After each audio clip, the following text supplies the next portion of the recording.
नमस्कार साथियों, स्वागत है आप सभी का आपकी अपनी पाठशाला पर। मैं हूं अंकित अवस्थी।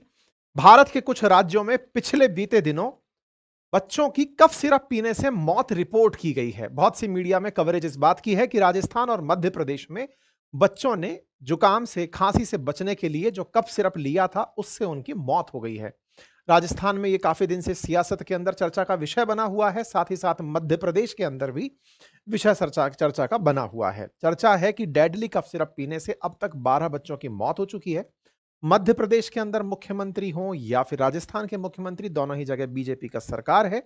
और ऐसे में जनता को जो दवाइयां अस्पताल से दी जा रही हैं, उनकी वजह से ऐसा हो रहा है, जो सरकारी अस्पताल हैं, इसलिए एक बड़ा सवाल खड़ा हो जाता है।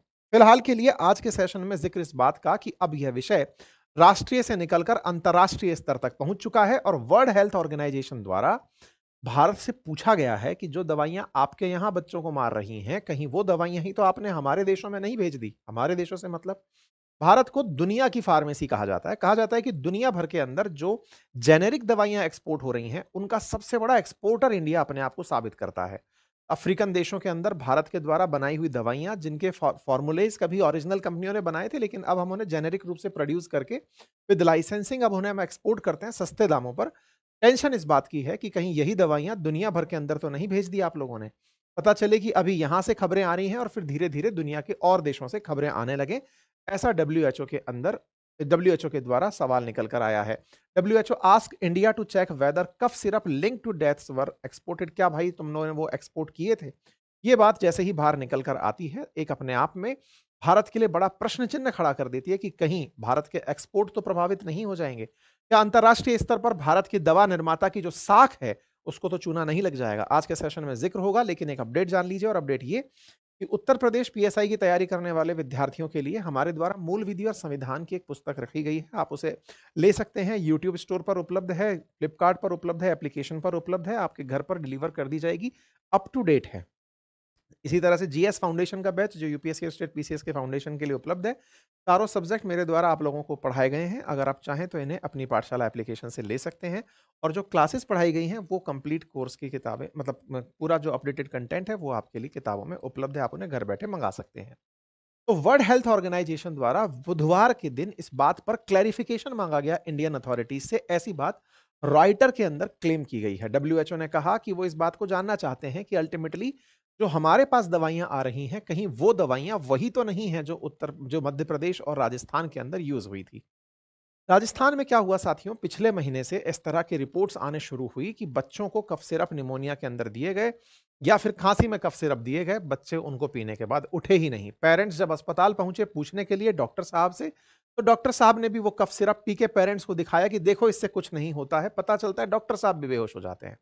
डॉक्टर साहब ने विश्वास बहाली के लिए एम्बुलेंस के ड्राइवर को भी वो दवा पिलाई, लेकिन एम्बुलेंस का ड्राइवर भी बेहोश हो जाता है। कुल मिलाकर के भरतपुर, जहां से राजस्थान के मुख्यमंत्री आते हैं, वहां पर सिरप की वजह से 3 साल के बच्चे की और ड्राइवर की, मतलब बेसुध होने की खबर काफी ज्यादा सुर्खियों में रही। राजस्थान के अंदर जब ये माहौल तेजी से बढ़ने लगा, नंबर्स बढ़ने लगे, चर्चा आने लगी, तो पता चला कि जयपुर, भरतपुर और बांसवाड़ा, सीकर जैसे जगह पर बच्चों को दवा देने से तबियत बिगड़ने की खबर निकल कर आई है। मृतकों के अंदर छोटे बच्चों की चर्चा हुई। 6 साल के बच्चे की मौत जयपुर हॉस्पिटल में रिपोर्ट की गई। और जब ज्यादा जानकारी जुटाई गई तो पता चला कि इन बच्चों को डेक्स्ट्रोमेथॉर्फिन हाइड्रोब्रोमाइड नामक सिरप दिया गया था। यह सिरप खांसी के लिए दिया गया था, जुकाम के लिए दिया गया था। इसे राजस्थान की ही एक लोकल कंपनी काइसंस फार्मा द्वारा बनाया गया था। मैन्युफैक्चरिंग यूनिट राजस्थान के अंदर ही स्थित है। और इसे Rajasthan medical service corporation limited के द्वारा बाद में रोक दिया गया। कहा गया कि अब इस दवा को और एक्सपोर्ट नहीं किया जाएगा और यूज में नहीं लिया जाएगा। बता दूं कि राजस्थान के अंदर सरकार के द्वारा मुफ्त दवा योजना के तहत अस्पताल से ही दवाई फ्री में उपलब्ध कराई जाती है। ऐसे में इस दवा का अस्पतालों में वितरण था। इस कंपनी का, यानी काइसंस फार्मा का, पहले भी बहुत सारे सैंपल्स फेल हो चुके हैं। लेकिन इसी कंपनी के ही द्वारा निर्मित दवा के चलते इस तरह की मौत रिपोर्ट हुई, तो राजस्थान में सियासत ने अपना स्थान ले लिया। चर्चा निकल कर आई कि काइसन फार्मा, जिसके ऊपर जिक्र हो रहा है, उसका डेक्स्ट्रोमेथॉर्फिन हाइड्रोब्रोमाइड ब्लैकलिस्टेड होने के बावजूद सरकारी अस्पतालों में मुफ्त दवा योजना के तहत सप्लाई हो रहा था। तो अल्टीमेटली इस तरह की लापरवाही करने के लिए जिम्मेदार कौन था? राजस्थान में इस बात पर बहुत सियासत हुई। जांच सरकार के द्वारा जांच के लिए बनाई गई कमेटी ने जब इस बात की जांच करना शुरू किया तो कंपनी के लोग अपने फार्मा के जो जहां पे दवा निर्मित हो रही थी वहां ताला मारकर फरार हो लिए। दस्तावेजों में पता चलता है कि कायसन फार्मा का कफ सिरप 2023 और 25 में भी ब्लैकलिस्ट किया गया था, लेकिन ये ब्लैकलिस्टेड दवा जो है ये बिक रही थी। लेकिन दवा निर्माता के द्वारा कहा गया कि ये जो सॉल्ट है इससे किसी की नुकसान नहीं होते और उस दवा को अभी भी बहुत सी जगहों पर यूज किया जाता है। हमने 1.5 लाख से ज्यादा इसके सैंपल्स अब तक उपलब्ध करा दिए गए हैं, तब तक कुछ हुआ नहीं है। सरकार के अंदर जब जिम्मेदारों से पूछा गया कि इस तरह की मौतें क्यों हो रही हैं और साथ ही साथ में मध्य प्रदेश के अंदर भी जब सेम सिरप से मतलब कोल्ड का सिरप पीने से लोगों की मौत रिपोर्ट होने लगी, तो मन में एक बार के लिए इस सॉल्ट पर सवाल खड़े होने लगे।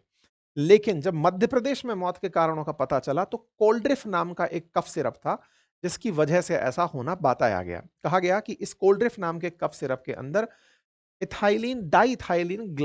डाइथाइलिन अल्कोहल नाम का एक कफ सॉल्ट है जिसकी वजह से इस तरह का केमिकल होने की वजह से इस तरह का रिजल्ट निकल कर आया है। इस सब की रिपोर्ट्स के बाद भारत सरकार ने सभी राज्यों को अपनी तरफ से एक चेतावनी भेजी और कहा कि आप सभी लोग स्ट्रिक्ट कंप्लायंस कराएं, जांचें कि इन दवाइयों के साथ में कहां किस प्रकार की गड़बड़ हो रही है। सभी जगह पर यह संदेश सरकार के द्वारा भेजा गया, सीडीएससीओ के द्वारा, कि अर्जेंट बेसिस पर ड्रग कंट्रोलर्स को कहें कि वो इस कंटेमिनेशन की प्रॉपर तरीके से जांच करें। राजस्थान में जब राजस्थान के स्वास्थ्य मंत्री से इस बारे में जानकारी ली गई तो उन्होंने कहा कि हमारी ये दवा अब तक लगभग 1.5 लाख से ज्यादा यूज की जा चुकी है। जिन बच्चों ने ये दवा ली थी वो और बीमारी से भी पीड़ित थे, इस दवा से उनकी मौत नहीं हुई है। स्वास्थ्य मंत्री के द्वारा बयान में बताया गया कि इस दवा का उपयोग उम्र के हिसाब से करना होता है।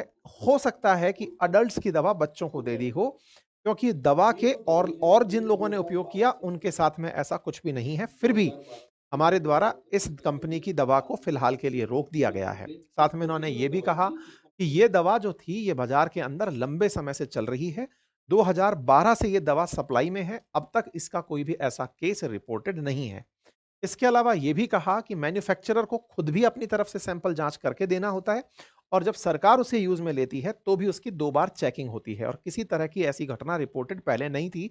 फिर भी ऐसा हुआ तो ये फिर से हमने जांच के विषय के अंदर इसे डाला है। ये राजस्थान सरकार की तरफ से बयान आया। हालांकि लोगों के द्वारा इस पर पीआईएल सीबीआई जांच के लिए मांगी गई है।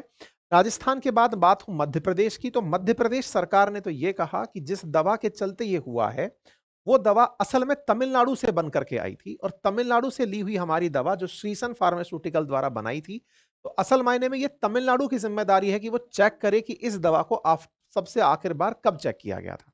मध्य प्रदेश में मरने वालों की संख्या ज्यादा थी जब जिस कंपनी ने दवा बनाई थी, जब उसकी इंडस्ट्री पर जाकर के जांच की गई तो पता चला कि उस कोल्ड्रिफ बनाने वाली फैक्ट्री में 350 से ज्यादा गड़बड़ियां पहले से रिपोर्टेड थी। एक जांच रिपोर्ट थी जिसमें यह बात पता चली कि यहां पर मतलब खराब तरीके से दवा का निर्माण किया जा रहा है, ना प्रॉपर यहां पर उपकरण है। तमिलनाडु में पहले से ही यह दवा बनाने वाली कंपनी पर सरकार के द्वारा काफी सारी जांच में अनियमितताएं पाई गई हैं। कंपनी के पास प्रोपाइलीन ग्लाइकॉल नाम का जो केमिकल था वो भी 50 किलो की मात्रा में मिला। साथ ही साथ दवा में डाई इथाइलिन ग्लाइकॉल नाम का जहरीला केमिकल मिला था। असल में दवाओं के अंदर प्रोपाइलीन ग्लाइकॉल नाम का जो केमिकल होता यह है कि जो खांसी की दवाइयां हैं उनमें दवा को घोलने के लिए ताकि वो सिरप के रूप में रहे, प्रोपाइलीन ग्लाइकॉल परमिटेड होता है। लेकिन इस प्रोपाइलीन ग्लाइकॉल की जगह सस्ता विकल्प डाइइथाइलिन ग्लाइकॉल होता है। डाइइथाइलिन ग्लाइकॉल को कई बार मिलाकर के दवाइयां बना दी जाती हैं जब अनरेगुलेटेड तरीके से बिना किसी जांच के दवाइयां चल रही होती हैं और यही diethylene glycol kidney failure, lungs failures के लिए जिम्मेदार होता है। दवाओं के अंदर डाइइथाइलिन ग्लाइकॉल मिलाना पूरी तरह निषिद्ध है, लेकिन फिर भी इस जगह पर यह केमिकल पाया गया था और जो मध्य प्रदेश के अंदर कोल्ड्रिफ नामक कफ सिरप के पीने से मौत हुई है उसमें भी डाइइथाइलिन ग्लाइकॉल का नाम निकलकर सामने आया है।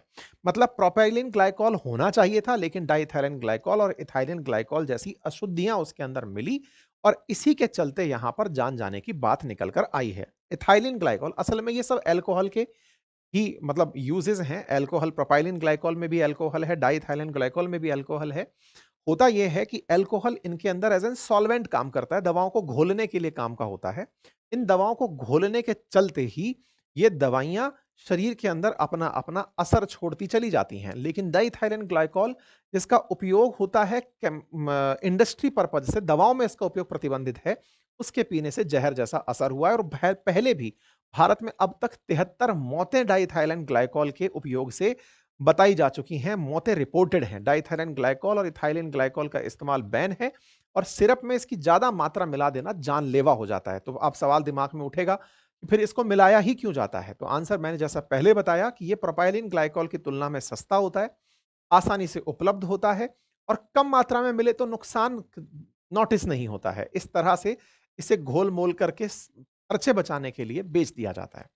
डब्ल्यूएचओ ने भी यही सवाल पूछा है, क्योंकि डब्ल्यूएचओ की भी इतिहास गवाह करता है कि भारत द्वारा भेजी गई दवाओं के चलते 2022 में 70 बच्चों की मौत गाम्बिया में रिपोर्ट की गई थी। इंडिया मेड दवाओं के ऊपर डब्ल्यूएचओ ने सवाल उठाए थे कि आपकी कफ सिरप पीने से ऐसा हुआ। हालांकि भारत ने इसका इनकार किया कि नहीं, हमारी दवाओं से ऐसा नहीं हुआ, लेकिन हाँ, डब्ल्यूएचओ ने अपनी तरफ से इन दवाओं को सीधा भारत की दवाओं से लिंक कर दिया था और काफी ज्यादा इसकी वजह से रिफ्ट पैदा हो गया था। फार्मा कंपनियों को चेतावनी भी दी गई थी और पता चला था कि भारत के साथ दवाओं के साथ दिक्कत आती क्या है। डाइथाइलेन ग्लाइकॉल ही इकलौता ऐसा कारण नहीं है, दिक्कत और भी है। और वो ये है कि भारत में दवाओं का जो रेगुलेशन है वो डुअल तरीके का होता है। केंद्र के अंदर central drug standard control organisation CDCSO है, सीडीएससीओ है, जो कि पूरी नियमावली बनाता है कि दवाइयों के अंदर क्या क्या होना चाहिए। लेकिन केंद्र के द्वारा तय किए गए जो पैमाने हैं उन्हें राज्य लागू करता है और राज्य रेगुलेटर के रूप में कार्य करता है। बहुत सी जगह पर राज्य सख्ती करता है और बहुत सी जगहों पर राज्य सख्ती नहीं करता है। यानी कि आदेश नियम तो बना दिए केंद्र के द्वारा, इंप्लीमेंटेशन का काम राज्य के पास है। तो केंद्र और राज्य के बीच में कह लीजिए या राज्य के अंदर रेगुलेशंस के अंदर ढील कह लीजिए, उससे भारत की बहुत सी जगह पर दवाइयों के स्तर में कमी पाई जाती है और वहीं पर बिना जांच के इस तरह के दवाओं के केस बाहर निकल कर आ जाते हैं। तो रेगुलेटरी कंट्रोल एक बड़ा कंट्रोल बताया जाता है। साथ ही साथ मैन्युफैक्चरिंग इश्यूज भी बड़े इश्यूज के रूप में सामने निकल कर आते हैं। कुल मिलाकर के भारत के अंदर दवा निर्माण में सख्त आवश्यकता रेगुलेटरी बॉडी के मजबूत होने की है। केंद्र और राज्य मिलकर के कुछ ऐसी दवाओं के ऊपर या दवाओं के नियंत्रण के लिए ऐसी संस्था का निर्माण करें जो कि एक मत होकर के काम करें, क्योंकि आफ्टर ऑल ये जीवन मरण से जुड़ने का मामला है। अब बात आती है कि जीवन मतलब बच्चों को जो दवाइयां देते हैं उनके लिए क्या करें। तो जो अखबारों में सजेस्टेड डॉक्टर्स के द्वारा है वो ये कि 2 से 5 साल तक के बच्चों को तो कफ सिरप देने से बचें और कफ सिरप अगर देना मैंडेटरी हो तो बच्चों के चिकित्सक से, विशेष रूप से पीडियाट्रिशियन से सलाह लेकर के ही आप ये सारा काम करें। साथ ही साथ में अगर आपको लगता है कि कोई दवा आपने पहले से मंगा के रखी हुई थी, पुराना सिरप था, अब वही देकर काम चला लें। बच्चों की जान कीमती है। आप उस सिरप के चलते 150 रुपए के लालच में उस दवा में कहीं गलती से पॉइजन क्रिएट हो गया हो, उसका दोबारा उपयोग ना करें। डॉक्टर की सलाह से ही एक्सपायरी डेट देखकर, लेबल देख करके ही दवाइयां दें। सही खुराक सही समय पर दें। पुरानी रखी दवाओं को देने से बचें। बिना डॉक्टरी सलाह के बार बार खांसी की दवाइयां ना दें, अदरवाइज उनसे लंग इन्फेक्शन, हार्ट बीट का तेज होना, ब्रेन डैमेज होना, किडनी फेलियर होना, डिप्रेशन की जैसी परेशानियां आ सकती हैं। उम्मीद है कि आप सभी साथी अपनों का और अपना ख्याल अवश्य रखेंगे। सर्दी का सीजन शुरू होने जा रहा है, इसलिए घरेलू नुस्खे जैसे अदरक, शहद है, हल्दी का काढ़ा है, इन चीजों के ऊपर आप बल दे सकते हैं। बच्चों के लिए भी घरेलू नुस्खों की, आयुर्वेदिक ट्रीटमेंट्स की सलाह रिकमेंडेड होती है। बाकी पीडियाट्रिशियन को प्रॉपर तरीके से दिखाकर ही ट्रीटमेंट लें, ऐसा रिकमेंडेड होता है। फिलहाल के लिए इतना ही। बाकी आप इस विषय पर क्या सोचते हैं, अपनी राय जरूर रखें। चैनल पर नए हैं तो सब्सक्राइब कर लें, वीडियो को साथियों से अवश्य साझा करें। Thank you so much.